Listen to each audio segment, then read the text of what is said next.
Spoiler alert, they can. Hey there. How's everybody doing? I'm probably a day behind. I think I can make up a day. Oh, eventually. Um, this is only the second time in a year that I have fell behind with these posts. Still beg your forgiveness, and I will get caught up ASAP. It just happened.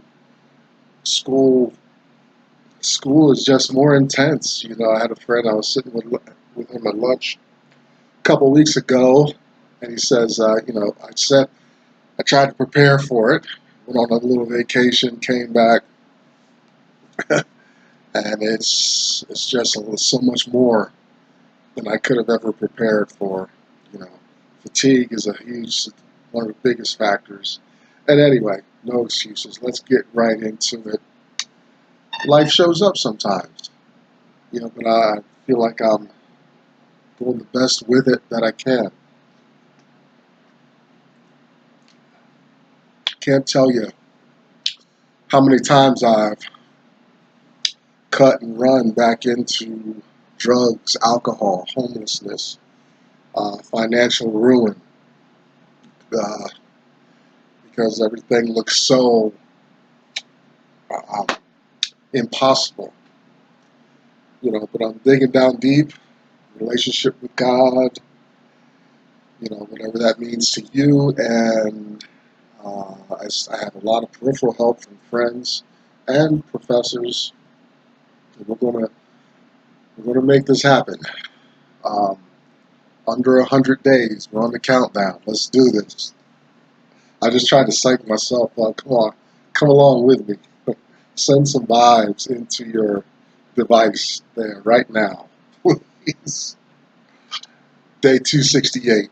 Here we go. I'm Thomas Nyback. This is 365 days towards racial change. What did the slave do when they didn't have the motivation, wherewithal, support, and stuff? I mean, think about maybe in the beginning days of slavery, about 400 or so years ago. I bet you there was some sense of unity, support on any and every plantation. And of course, over hundreds of years, that got broke up through a lot of different devices that we've talked about here at Racial Change. But the end of slavery, um, before the Civil War, before tensions between North and South got impassable, what was it like from newly arriving slaves being uh, moved around on plantations and such? I say that I'm getting at, where do black people get their trust? I was just watching one of the many Avengers movies, and Samuel L. Jackson is a one-eyed hero. Fury is his name. And he's betrayed in this one episode. And he says in there, this is right before I was going to have dinner, he says in there, "That's why I have trust issues."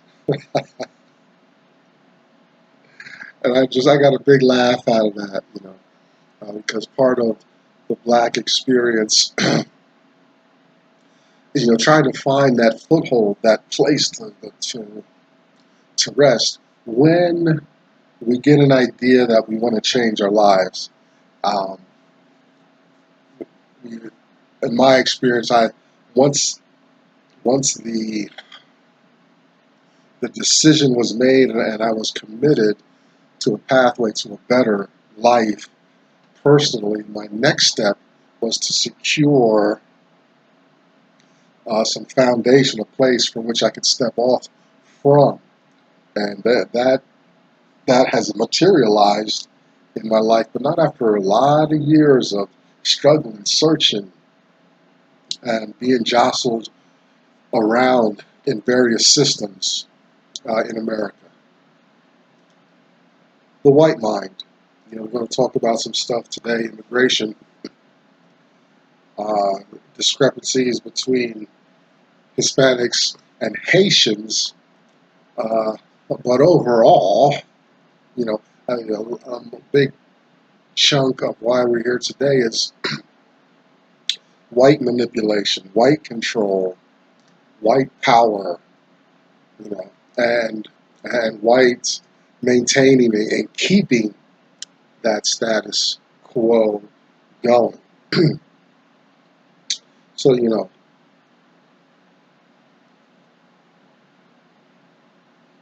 what's the white response? Well, what would a sensible white person, you know, that's maybe absorbed either this material or is way ahead of me on the differences between white and black people in the United States, what's their plan? How do you plan when you're at the top? But these ideas, you want to be like the Buddha. Buddha was a rich guy. He goes out and he sees suffering of his own people, and he's like, "Whoa, man! I don't understand the discrepancy here. you know, why am I not like that now, and why are they not like I am now?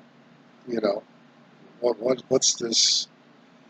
These levels and shades of privilege, economic convenience, and such.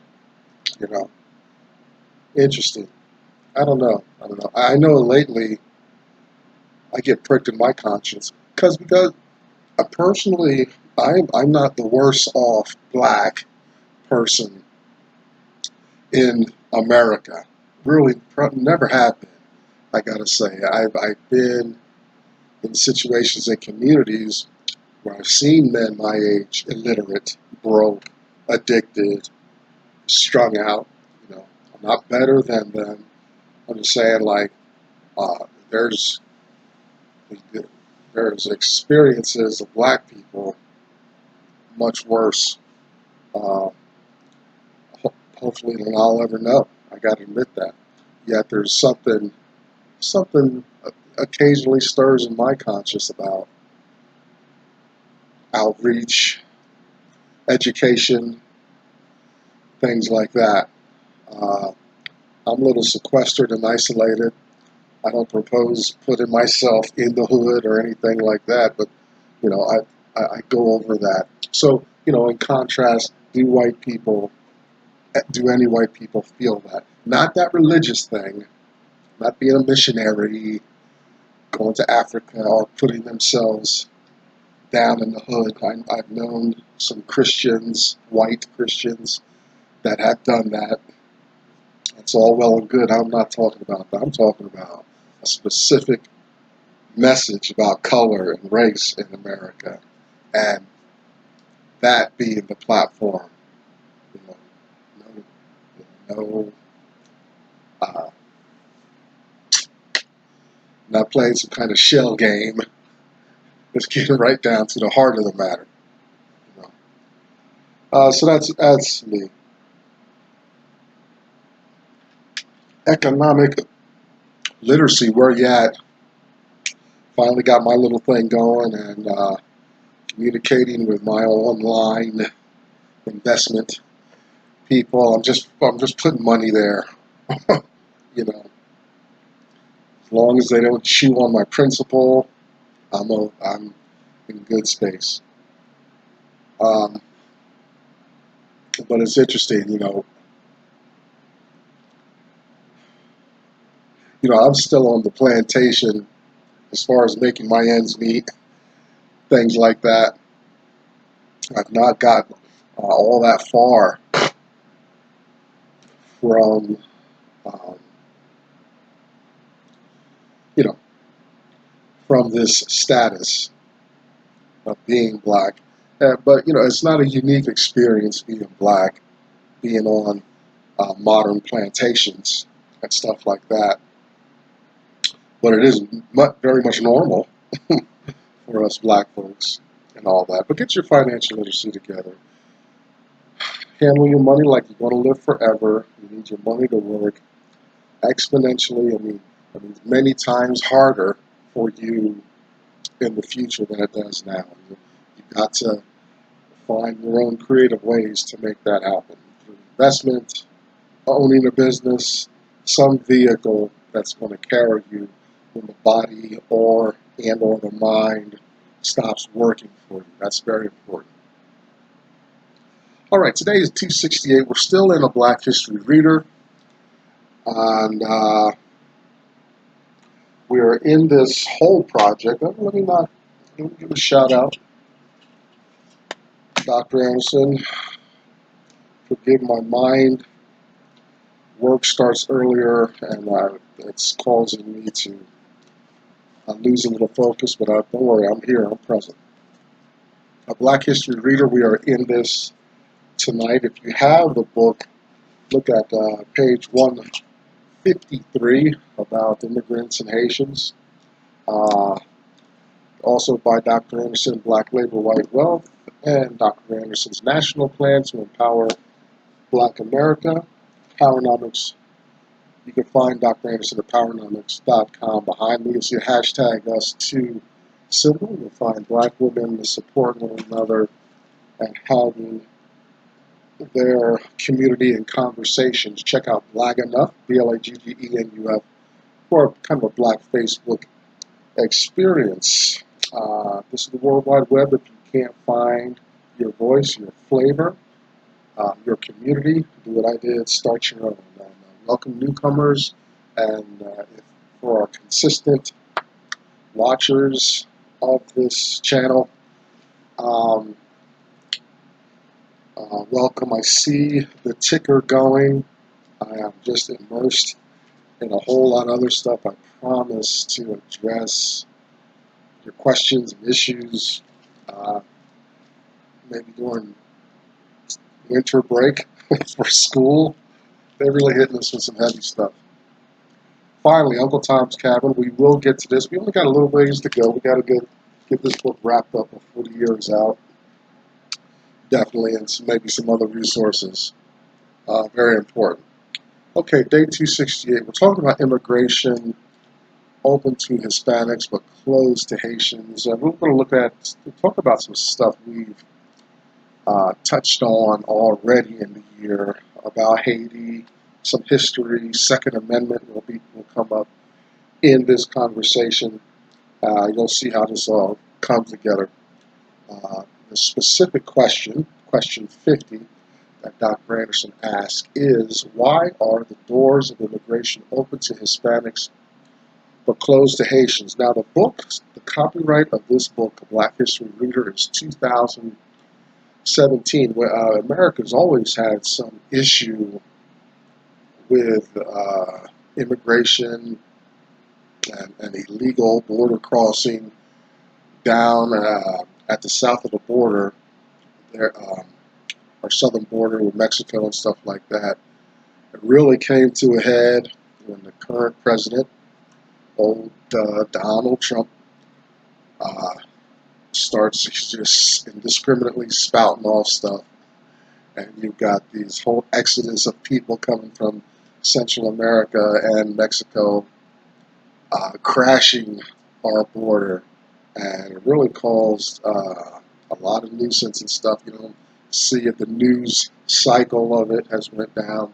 That's the sad thing about America. You get the headlines, but it goes through a cycle. It's what's called a parabola. It goes up and then it goes down, and you don't hear about it. You get anecdotal stuff as time goes on, but some drastic event has to happen to put it in that news cycle again. So we're through this summer, apparently, with the southern border. We have no idea what's going on lately. I mention that because Dr. Anderson, he has this question in here, and if you just arrived on the planet within the last few months, you're like, no, America doesn't have that problem because They're preventing people from entering. They're doing deportations at big work facilities, and ICE is, locking people up and taking kids away and stuff. America is not favorable, has no favor to the Hispanic community. You know, that's if you arrived in the last few months. But if you've been here for years, you know, even if you take away any problems with illegal border crossings, you still find the Hispanics a favored people above blacks anyway in the United States. I think we can find some common ground and agreement on those basic issues. Um, it's a skin color line of accountability. Something I learned just at the beginning, well, at the end of last year, at the end of 2018, about uh, Mexicans, especially there's some Mexicans that do look like white people, and they have, because of their skin color, they have an opportunity to work all kinds of creative loopholes in the system to be counted as an immigrant and be counted as a white person. That's another discussion. That's not, we're not going to talk about that today, but I want your mind turning about this skin color issue attached to today's discussion. Let's just do some quick recap on some history of Haiti. Haiti, um, slave nation, little island southeast there of United States of America, and those slaves in 1791 revolted against France. Haiti's a French-speaking nation. I talked a couple days ago. You can tell it was in control of a space just by the language, overall language that's spoken. So down in Haiti, you got all these black folks speaking French. A lot of these nations in Africa as well. They speak French. They still got their language there underneath and stuff, a little esoteric. But the national languages are French in a lot of these places. Haiti's French. Anyway, Haiti threw off their French change of August of 1791. Some other nations tried to get together and come back in there. Fortunately, weaponry wasn't as modern now, or they could have just carpet bombed the whole island out of existence and started over, in modern times. But these things were just not as sophisticated, so they couldn't. Um, in this case, the ocean and being an island helped them, I think, a lot. So they were able to sustain their revolt and get their independence. Ironically, in December, same year, 1791, America says, well, Haiti's the only nation in the world where black folks performed a military campaign to get their freedom. It's the only black nation in the world to do that. Now, so it sounds admirable, idealistic, and so you get a sense of pride from that. But the white world retaliated against them by just isolating them. So their economic suffers and all that stuff. So, and they still have issues today from not openly participating in international economics as well as other countries do. Now, put that aside. Now, the same year, December 1791, America says, well, those black folks organized. We need to do something about that. So we need to keep up our campaign of keeping the blacks here disorganized and suspicious of one another and stuff.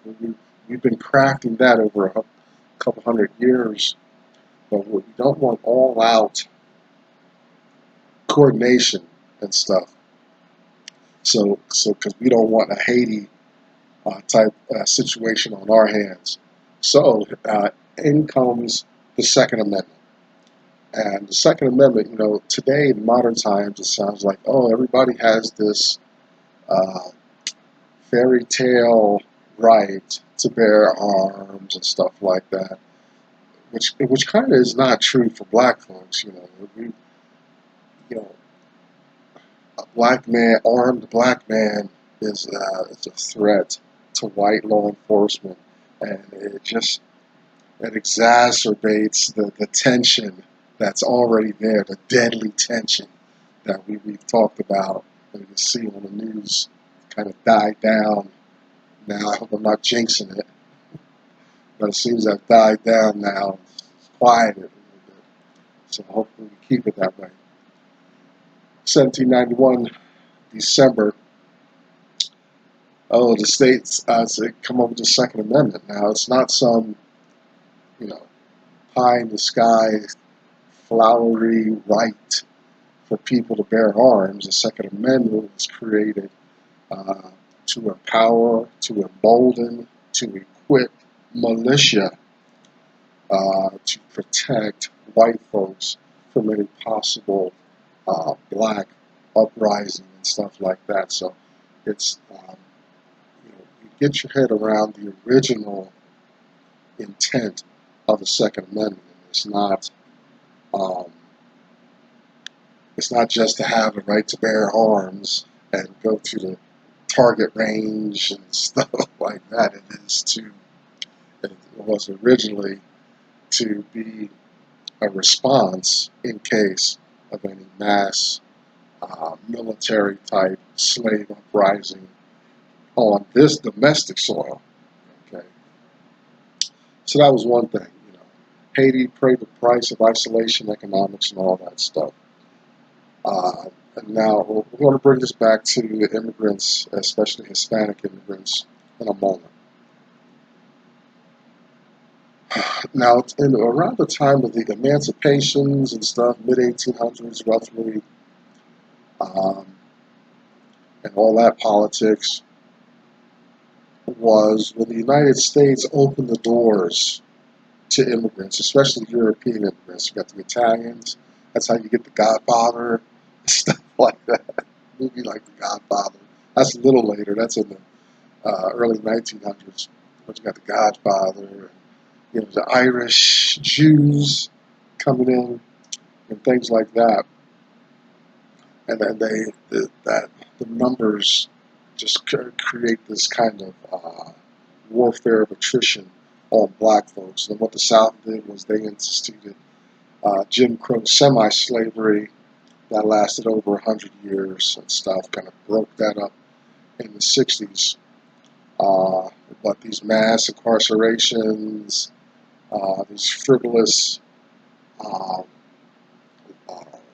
encroachments against the law, all that stuff was just to secure more free black labor. Now you have these black people free, and no work was getting done on the white plantation. Well, they need to institute some harsh measures. So they come up, because the 13th Amendment has language in it that says, you know, you can't enslave anyone anymore unless they committed some criminal act or whatever. And the South just rode hard on that.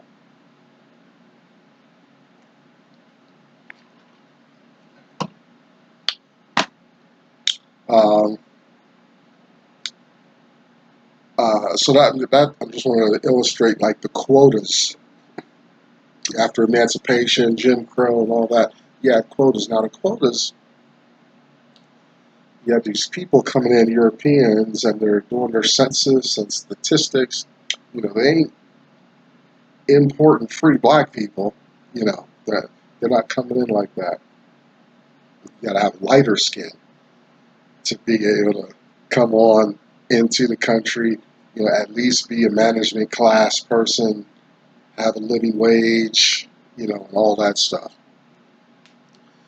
And I don't have the statistics and per capita and all that, but we know that the white folks, light-skinned folks did better than black folks. That's all you need to know. Um, and the Hispanics are a lighter people, although they have color, they got a level of melanin showing all year round in their skin and whatnot. Not this much, but much less, and so they're a preferred group above blacks. Now here's what happened. In the '60s, there was another immigration act where America opened a door to Southeast Asians, South Americans, the Pacific Islanders, nations, things like that. To come on in. There's no act to allow black folks in there, Haitians, or any African-ness folks, right? I've met people like from Sierra Leone and Western area parts of Africa, but it's never a like some kind of mass uh, immigration from these spaces on the globe, not for black folks internationally. You know what I mean? But you see that kind of uh, those procedures for the um, colored folks, not colored folks, but lighter colored folks to come across the border and come in. All your Europeans, yeah, come on over, and anybody lighter colored, uh, come on over as well, but not black folks. So this immigration being open to Hispanics, this just the historical roots. You know, black is a threat, right? I'm seeing this play out in my job. It's amazing to do this work. I hope I haven't spoken curses down on myself. I hope I'm just realizing the truth. I'm seeing the truth of what's always been there, and this racism, uh, these white folks being intimidated by black skin, and it's actually, to some degree, I almost get it because I'm already angry. I'm already pissed off. I've already seen um, the inequality at work. And when I mean at work, I mean working in the system, not just in the building I go to, the plantation where I sweat and toil. You know, um, I see it happening, and I saw racism happen to me, and uh, like I'm just supposed to ignorantly take it and say, "Yeah, son." Uh-huh. And the problem is, I smile, laugh, and play a lot, and I think that allows people to take me for granted. And, when I got passed over for that second promotion at my job, it was like I've got to change something pretty drastically. So these quotas, getting back to the relationship between immigration quotas, numbers, right? The act that allowed Asians, Pacific Islanders, South Americans, uh, easier immigration procedures to come into the nation. Part of that is supported by America's reasoning about immigration. So America's relationship with immigration had specific numbers and ratios of people. And after this last Immigration Act, they opened up their books, right? They hadn't been supporting or encouraging black immigration at all, right? So they use past numbers, not slaves, not those numbers. That'd probably knock everybody right off the chart. They didn't use slave numbers, slave importation. They used free people importation. And so understandably, blacks were less than 1%. So you get this trickle, if that, this drip of black immigrants. But you got waves of whites, Hispanics, Asians, other groups coming in to America. And that's how it's determined presently, anyway, for immigration. Hispanics, understandably, they're a lighter skinned people, they're more acceptable. They get ushered in. To try to dismiss what we know about the southern border, that's politics. That's something else. That's not really related to this discussion as much as it drew attention, national, international attention. It's not really part of this discussion. It's not situated that way. But that's one reason why the Hispanic numbers are much better than black folks. All right, and specifically Haitians today in this post. Listen, I'm way over. I don't want to hold you hostage.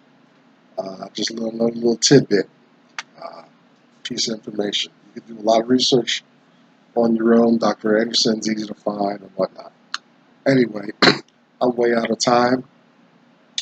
Come back and see me tomorrow. Yes, I'm committed. That's day 268 out of the way. 365 days towards racial change. I'm Tom Nyback. Thank you for being with me once again. I'll see you soon. Bye-bye.